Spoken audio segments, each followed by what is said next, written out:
মাই channel হাপত Sangeeta. I hope friends আপনারা সকলে ভালো আছেন, আমরাও বেশ ভালো আছি। তো আমার প্রিয় বন্ধুগণ, আজ হলো 3রা মার্চ সোমবার, আর এখন ঘড়িতে বেজে গিয়েছে বিকেল 4:30। ঠিক এখন থেকেই আমি আমার ব্লগটা স্টার্ট করে দিলাম। তো প্রিয় বন্ধুগণ, যারা আমার নিত্য ব্লগগুলি ফলো করে থাকেন তারা তো অবশ্যই জানেন প্রতি সোমবার আমি নির্জল উপবাস করে শিব মন্দির প্রাঙ্গণে গিয়ে শিব ঠাকুরের পুজো দিয়ে থাকি। তা আজও কোনো ব্যতিক্রম ঘটবে না। তো ওই সন্ধ্যে নাগাদ শিব মন্দির প্রাঙ্গণে গিয়ে শিব ঠাকুরের পুজো দেবো। তার আগে সংসারের কিছু টুকিটাকি কাজকর্মগুলি রয়েছে যেগুলি কিনা আমি সেরে ফেলবো। আর হ্যাঁ, একটা কথা তো বলতে আপনাদেরকে ভুলেই গিয়েছি। জানেন তো প্রিয় বন্ধুগণ, অলরেডি কিন্তু মাহে রমজান শুরু হয়ে গিয়েছে, মানে রোজা মাস পড়ে গিয়েছে। আজ হলো মাহে রমজানের 3য় দিন। তো অলরেডি কিন্তু মাহে রমজান উপলক্ষে রেহানের পাপা উপবাস করেছে। তো ওই সন্ধে নাগাদ সে নামাজ পড়ে তার মাহে রমজানের উপবাসটি ভঙ্গ করবে, এবং তার আগে আমি মাহে রমজানের সমস্ত খাবারগুলো গুছিয়ে রাখবো, কারণ সন্ধে নাগাদ না আমি পারবো না। ওই 6টা নাগাদ রিহানের পাপা আহার আদিটা সেরে নেবে। আমি তো তখন থাকবো না, কারণ আমাকে তো যেতেই হবে শিব মন্দির প্রাঙ্গণে শিব ঠাকুরের পুজো দিতে। তো এই প্রসঙ্গে আপনাদেরকে বলে রাখি, দেখুন বন্ধুরা, আমি কিন্তু শৈশব থেকে আমার বাবা মা দ্বারা আভ্যন্তরীণ শিক্ষা দ্বারা আজও পর্যন্ত মাথা উঁচু করে মেরুদণ্ড সোজা রেখে কিন্তু আমি জীবনে এগিয়ে যাচ্ছি। এবং আমাদের মা বাবারা কিন্তু আমাদের 3 ভাই বোনদেরকে যে আভ্যন্তরীণ শিক্ষাগুলি দিয়েছে তার দ্বারাই কিন্তু আমরা আবদ্ধ। দেখুন, ধর্ম যার যার, উৎসব সকলের, তাই নয় কি প্রিয় বন্ধুগণ? হ্যাঁ, আমি আমার কর্ম করে চলেছি এবং এর পাশাপাশি কিন্তু আমি সর্ব ধর্ম বর্ণ নির্বিশেষে সকল মানুষদেরকে শ্রদ্ধা নিবেদন করি এবং তাদেরকে ভালোবাসি, অন্তর থেকে তাদেরকে ভালোবাসি এবং তাদের সকল উৎসবে আমি সামিল হই। কারণ এটাই কিন্তু আমরা শৈশব থেকে আমাদের পিতামাতার দ্বারা শিক্ষা লাভ করেছি এবং তাদেরকে দেখেই আমরা বড় হয়েছি, তাই নয় কি? কেন মানুষকে তাচ্ছিল্য করবো, কেন অহংভাব দেখাবো? হ্যাঁ, একদিন তো আমরা সকলেই মাটিতে মিশে যাব, তাই নয় কি? হ্যাঁ, তাহলে কেন আমাদের মধ্যে এত অহংভাব, তাচ্ছিল্য ভাব আসবে? কেন আসবে? হ্যাঁ, বলুন তো। আমরা তো মাটি থেকে সৃষ্টি হয়েছি, একদিন মাটিতেই আমরা বিলীন হয়ে যাব। তবে কেন আমাদের মধ্যে এত হানাহানি, এত মানে অহংকার, অহংবোধ, এত হিংসা, এত লোভ কেন? আমি না এটা না উত্তর খুঁজে পাই না, জানেন তো।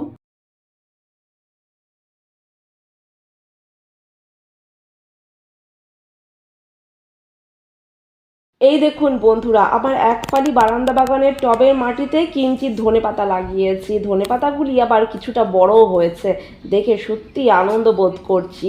এখান থেকে কিছুটা ধনেপাতা তুলে নেবো আজকে, জানেন তো। আর এই দেখুন আমার এক ফালি বারান্দা বাগানটি, আশা রাখি আপনাদের নিশ্চয়ই ভালো লাগবে। টমেটো গাছে তো অফুরন্ত টমেটো হয়েই চলেছে, সীমাহীন টমেটো। আর একটু জায়গা থাকলে আরও হতো, জানেন তো। জায়গার অভাব তো, সেহেতু যেটুকুই হয়েছে সেটুকুর মধ্যেই আমি আনন্দ বোধ করছি এবং আপনাদের সাথে শেয়ার করলাম। আশা রাখি আপনাদের নিশ্চয়ই ভালো লাগবে আমার বারান্দা বাগানের এই গাছগুলি সহ, আমার বারান্দা বাগানের টমেটো গাছ সহ, এবং আবার বারান্দা বাগানের এই ধনেপাতার চারাগুলি।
আজকের এই কারিতে কিন্তু আমি কোনো কাশ্মীরি রেড চিলি পাউডার বা কোনো গুঁড়ো লঙ্কা ব্যবহার করিনি, বাট কালারটা কিন্তু দুর্দান্ত এসেছে। ইতিপূর্বেই আপনারা বুঝতে পেরে গিয়েছেন।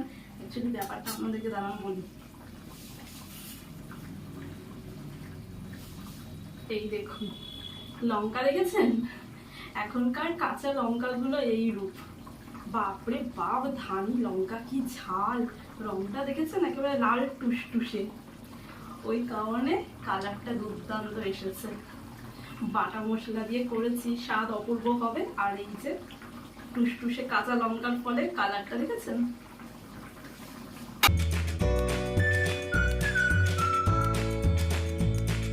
তো এখন স্যালাডটা আমি তৈরি করে নেবো। তার জন্য শসা, টমেটো, পাতিলেবু নিয়ে নিয়েছি, আর কিঞ্চিত মাত্রায় ধনেপাতা নিয়েছি।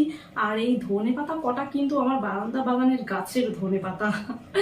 আর এই যে দুটি টমেটো আপনারা দেখতে পাচ্ছেন থালায়, এই দুটি টমেটোও কিন্তু আমার বারান্দা বাগানের গাছের টমেটো। এই দেখুন, আজ সকালবেলায় রেহান পেরে নিয়ে এসেছে টুসটুসে লাল লাল টমেটো। বেশ ভালো লাগছে, নিজের হাতে লাগিয়েছি তো গাছগুলো, আর এখন এই যে ফসল ফলছে, বেশ ভালো লাগছে জানেন তো।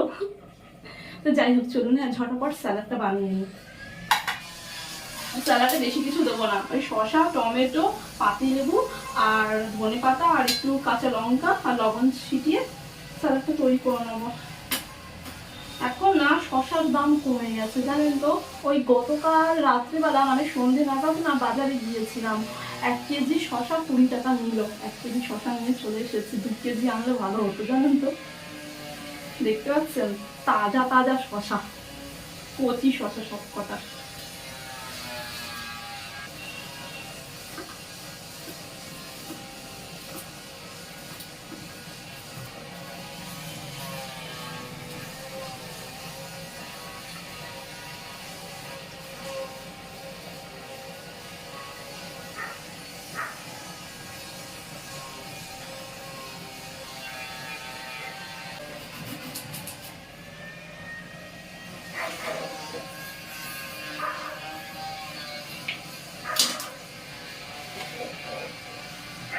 লাল লাল টুসটুসে কাঁচা লঙ্কা দুখানি এই স্যালাডের মধ্যে দিয়ে দিচ্ছি। প্রচন্ড ঝাল জানেন তো লঙ্কাগুলিতে, একেবারে ধানি লঙ্কা। বেশ অনেকদিন বাদে না এই লঙ্কাগুলি খেয়ে তৃপ্তি পেয়েছি। হ্যাঁ, ঝাল খেতে আমি ভীষণ ভালোবাসি। এতদিন না কাঁচা লঙ্কায় কোনো ঝাল ছিল না, এই যে একটু একটু গরম পড়ছে, এবার লঙ্কাগুলি ভালো আসবে। শীতকালে লঙ্কা না কেমন একটা না সেই ঘাস ঘাস গন্ধ, মানে জংলা জংলা গন্ধ, তাই না? শীতকালে লঙ্কাগুলিতে জংলা জংলা গন্ধ ছিল, বাট এই লঙ্কাগুলি একেবারে ধানি লঙ্কা, ফ্রেশ, প্রচুর ঝাল। আর এই যে কিঞ্চিত ধনে পাতাও দিয়ে দিচ্ছি, আমার বারান্দা বাগানের গাছে ধনে পাতা এখনো ঠিকঠাক বাড়েনি, তবুও নিয়ে এসেছি পেরে।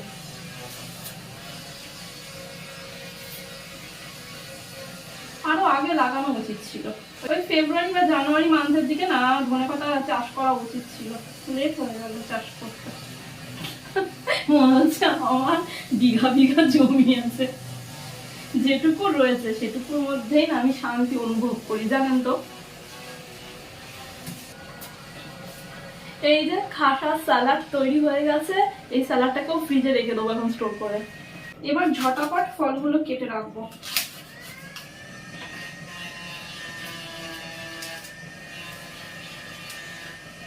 এই আপেলগুলো না ভালো দেয়নি, বালি বালি আপেল, কিছু করার নেই।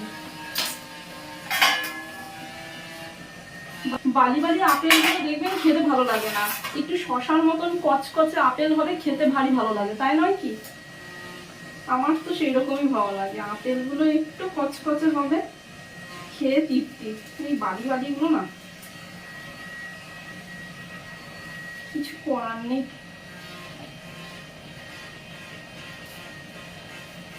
তাড়াতাড়ি করছি, আর একবার স্নান করবো মন্দির যাওয়ার আগে। কলাগুলো ছুলে রাখলাম, লেবুটা কেটে দিই, একটা আপেলই থাক,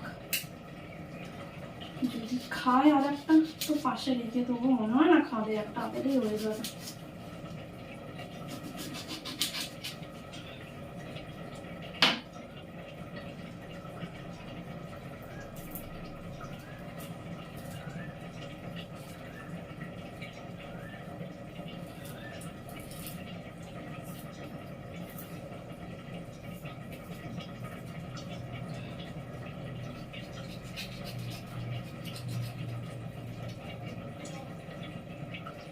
সব সিডগুলো ছাড়িয়ে রাখছি, খেতে সুবিধা হবে।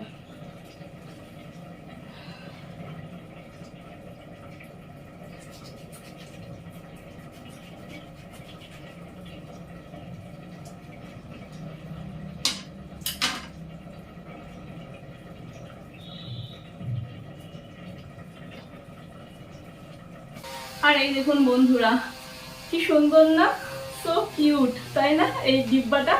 তো আজকে রেহানকে না দোকান থেকে এই খেজুরের কন্টেনারটা নিয়ে আসা করালাম। বেশ সুন্দর লাগছে আমার, সেই ছোট্ট বাকেটের মতন, তাই নয় কি? তো যাই হোক, খেজুরটা এখন ওপেন করি। ওপেন করে ফেললাম, আর এই হলো খেজুর। কন্টেনারটা আমার এত সুন্দর লাগছে না, মানে এই ডিব্বাটা আমার ভীষণ ভালো লাগছে, ছোট্ট এবং বালতির মতো। এই যে হ্যান্ডেল আছে। তো যাই হোক, খেজুরগুলো এখন কেটে সাজিয়ে দিই।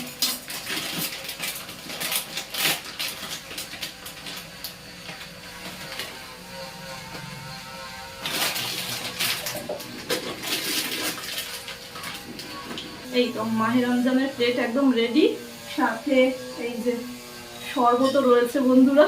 ওকে, তো গতকাল রাতে না পায়েসটা রন্ধন করেছিলাম, অল্প করে করেছিলাম, তো কিঞ্চিত বেঁচে গিয়েছে, তো এখানে পাপার প্লেটে সাজিয়ে দিয়েছি। এখন টোটাল প্লেটটা ভরে ফ্রিজে স্টোর করে রাখবো, যখন রেহানের পাপা মাহে রমজানের উপবাস ভঙ্গ করবে তখন এই খাবারগুলো খেয়ে নেবে। ওকে, আমি গুছিয়ে রেখে আসি। তো বন্ধুরা, এদিকে আমার রান্নাবান্না কমপ্লিট হয়ে গিয়েছে। এদিকে হচ্ছে পিওর ভেজ আলু পনিরের কারি, সাথে রয়েছে পিওর ভেজ মুগ ডাল আর গরম গরম ভাত। ওকে, রাতের রান্না একেবারে কমপ্লিট করে রেখে দিয়েছি। এরপর আমি একটু বিশ্রাম করবো, দেন স্নানাদি সেরে পুজোর সমস্ত সামগ্রীগুলি গুছিয়ে নিয়ে শিব মন্দির প্রাঙ্গণে গিয়ে শিব ঠাকুরের পুজো দেবো। তো চলুন বন্ধুরা, আপনাদের সাথে একটু বাদে আমি কথা বলছি। ওকে, মন্দির প্রাঙ্গণে যাওয়ার পূর্বে আপনাদের সহিত আমি কথা বলবো। এদিকে রেহানের পাপার মাহে রমজানের উপবাসের সমস্ত খাবারগুলি রেহানের পাপার সম্মুখে সাজিয়ে দিলাম।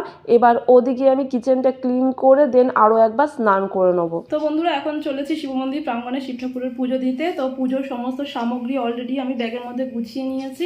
তাহলে চলুন বন্ধুরা, মন্দির প্রাঙ্গণে গিয়ে আপনাদের সহিত আমি কথা বলছি। ওকে। ওম ত্রয়ম্বকম যজামহে সুগন্ধিম পুষ্টিবর্ধনম উর্বারুকমিব বন্ধনায় মৃত্যুর্মুক্ষীয়মামৃতম। ওম নমঃ শিবায়, ওম নমঃ শিবায়, ওম নমঃ শিবায়। ওম ত্রয়ম্বকম যজামহে সুগন্ধিম পুষ্টিবর্ধনম উর্বারুকমিব বন্ধনায় মৃত্যুর্মুক্ষীয়মামৃতম। ওম নমঃ শিবায়, ওম নমঃ শিবায়, ওম নমঃ শিবায়। ওম ত্রয়ম্বকম যজামহে সুগন্ধিম পুষ্টিবর্ধনম উর্বারুকমিব বন্ধনায় মৃত্যুর্মুক্ষীয়মামৃতম। ওম নমঃ শিবায়, ওম নমঃ শিবায়, ওম নমঃ শিবায়। ওম ত্রয়ম্বকম যজামহে সুগন্ধিম পুষ্টিবর্ধনম উর্বারুকমিব বন্ধনায় মৃত্যুর্মুক্ষীয়মামৃতম।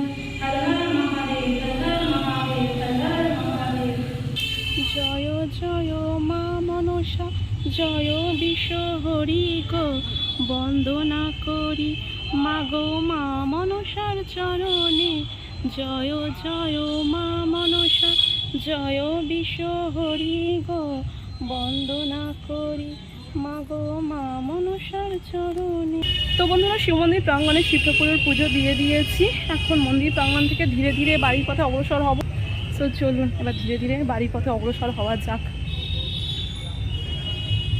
এই যে শিব মন্দির প্রাঙ্গণ।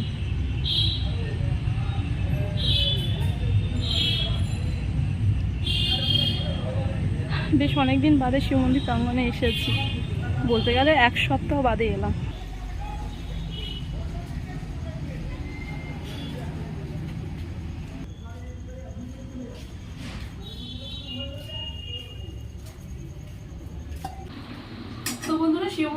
ঠাকুরের পুজো দিয়ে যথারীতি ফ্রেশ হয়ে চলে এসেছি এখন কিচেনে। উপবাসের রন্ধনটা সেরে নিচ্ছি। সাবুর ফেনা রন্ধন করব। ফার্স্টেই সবজিগুলো লবণ দিয়ে একটু সেদ্ধ করে নিচ্ছি। ওই রাঙা আলু দিয়েছি, আলু, পেঁপে, কুমড়ো রয়েছে কয়েকটা, ওই টুসটুসে লাল মরিচ দিয়েছি, মানে কাঁচা লঙ্কা দিয়েছি। আর সাবুগুলোকে ড্রাই রোস্ট করে ধুয়ে একটু ভিজিয়ে রেখেছিলাম, এখন জল ঝরিয়ে রেখেছি। ওকে, আর দুটো শশা নিয়েছি, শশা দুটি কেটে নেবো খাওয়ার সময়। ওকে, আমার না আজকে শরীরটা খুবই না দুর্বল লাগছে। আজকে 4টা দিন ধরে একটু কানাকাটি করেছি। চোখ মানে একেবারে না টন টন করে ব্যথা হচ্ছে। এই চোখের 4-5টা একেবারে ধরে আছে আর টন টন করে ব্যথা হচ্ছে, বিরক্তকর লাগছে, জানেন তো। তো যাই হোক, আর এই যে একটু ঘি নিয়েছি। ওকে, অল্প একটু ঘি ছড়িয়ে দেবো নামানোর সময়। আর এই লবণটা বার করলাম, একটা লবণ আছে, ছোঁয়া লেগে গেছে বলে আর দিতে পারবো না। ওকে, তো নতুন করে আর একটা লবণ বার করলাম। প্রথমে না উপবাসের লবণটা আলাদা করে রেখে দিই একটা কন্টেনারের মধ্যে, নইলে আবার না ছোঁয়া ছাই লেগে যাবে। যেখানে আমার উপবাসের সমস্ত জিনিসপত্রগুলি রাখি, মানে খাবার জিনিসপত্রগুলি রাখি, সেখানেই রেখে দেবো।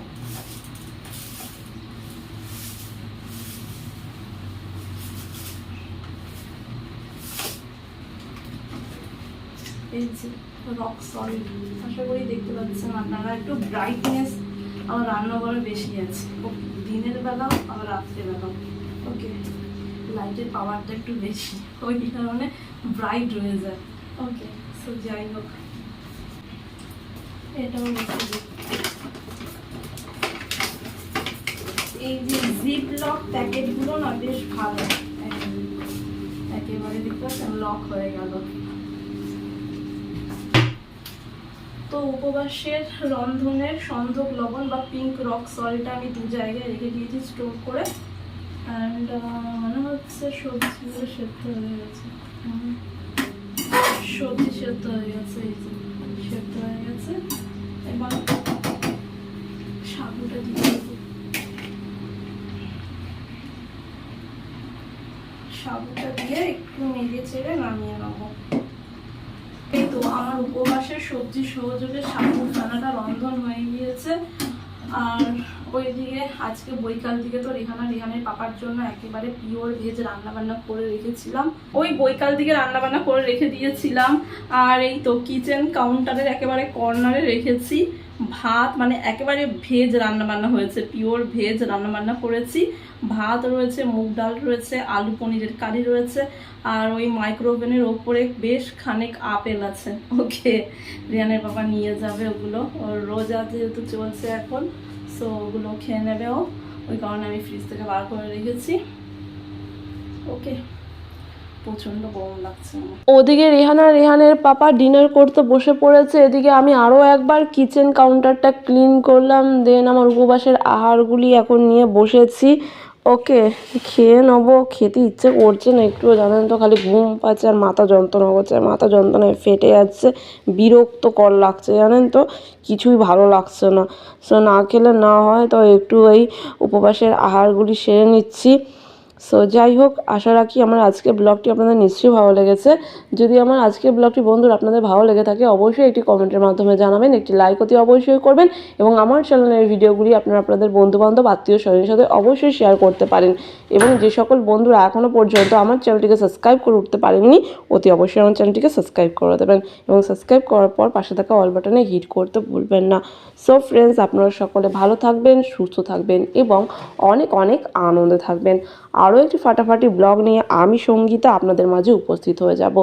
আজকের মতন ওম নমঃ শিবায়, হর হর মহাদেব। শুভরাত্রি বন্ধুরা।